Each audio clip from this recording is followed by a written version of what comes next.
এবং উনি মুহাদ্দিস, পাশাপাশি উপজেলা মসজিদের খতিব জনাব আমিনুল হক ওরফে নুমানি হুজুর। ওনার নিজ ঘরে উনি ছুরিকাঘাতে নৃশংসভাবে মৃত্যুবরণ করেন গত 6-9 তারিখ 2025 রাত 9টার দিকে আনুমানিক উনি ছুরিকাঘাতে নিহত হন। তার যে নিজের সন্তান,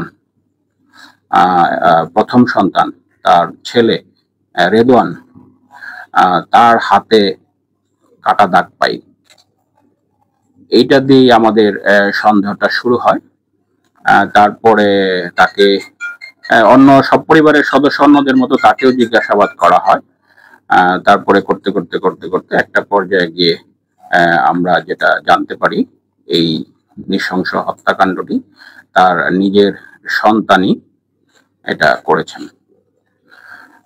এবং এই নিয়ে আমরা অনেকগুলো তথ্য পেয়েছি।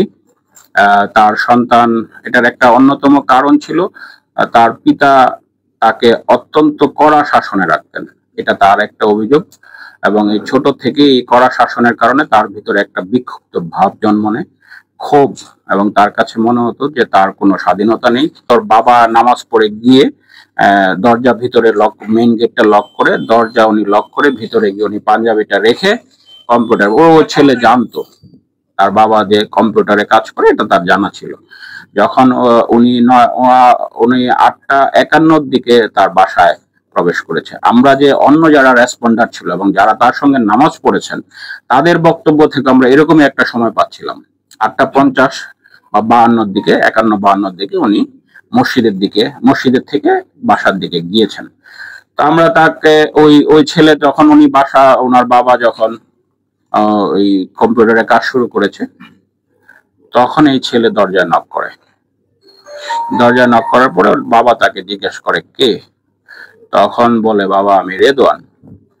তখন সে ওই বলার পরে বাবা দরজা খুলে দিলে ঢুকেই সে, এর আগে সে যখন ঘরের পিছন থেকে আসে সিঁড়িতে সে কিছুক্ষণ বসেছিল।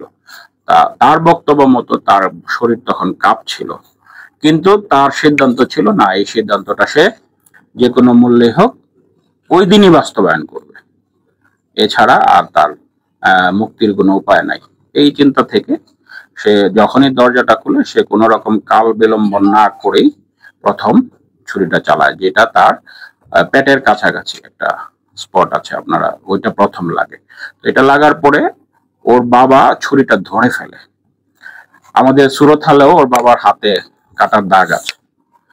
তখন ধরে ফেলার পরে ও মাপ চায় তার বাবা, যে তুই বাবা আমাকে মারিস না, আমাকে মাফ করে দে। সে তখন বলে ঠিক আছে, কমিটমেন্ট করে করবে না। তখন তার হাত থেকে যখন ওই যে ছুরিটা ছড়াইতে যায় তখন তারও হাতটা কেটে যায়, এই রেদওয়ানের হাতও কেটে যায়। ওই কাটা দাগটাই আমরা পরে পেয়েছি। তারপরে সে বুকে পেটে এরকম দুইটা ইয়া করে, এবং তার একটা তার বাবা তখন চিৎকার দিলে তখন গলায় মরে। এবং তার ধারণা ছিল আগে থেকে যে ঘাড়ের পিছনে যে আমরা একটা কাটা দাগ পেয়েছি, যে কিভাবে মারলে মৃত্যু নিশ্চিত হয়, এটা সে মুভি দেখে পেয়েছে। ঘাড়ের পিছনে সে